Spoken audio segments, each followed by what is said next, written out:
Isang napakagandang hapon po sa inyong lahat. Narito ko ngayon para sa update ng mga lotto result ng PCSO. Kaya naman, ihanda na ang inyong mga ticket para sa ating 2pm lotto draw ng 2D Lotto at 3D Lotto ngayong araw. Huwag na nating patagalin pa. Here's our lotto result. For 2D Lotto, the winning numbers are 7 and 31. In exact order. Pwedeng manalo ng 4,000 pesos pag nag-match ang iyong mga number in exact order. 2,000 pesos naman para sa Rambolito System Play. Para naman sa 3D Lotto, the winning numbers are 4, 9, and 4. In exact order.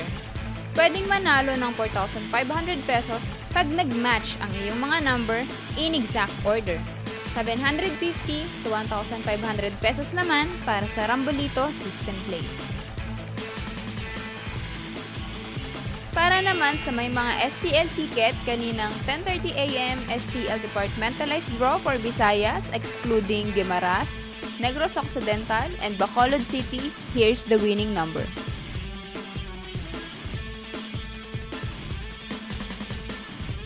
And for 10:30 AM STL Departmentalized Draw for Mindanao excluding Davao City and Zamboanga del Sur, here's the winning number.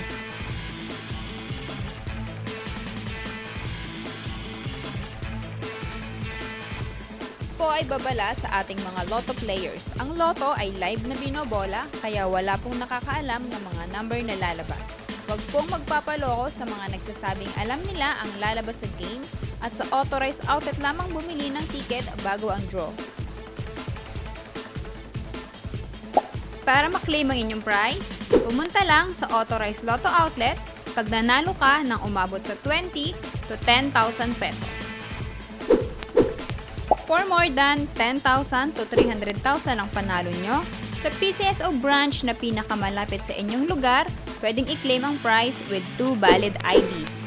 At kapag ikaw naman ang jackpot winner, i-present ang iyong ticket with 2 valid ID sa PCSO main office located at Shaw Boulevard, Mandaluyong City.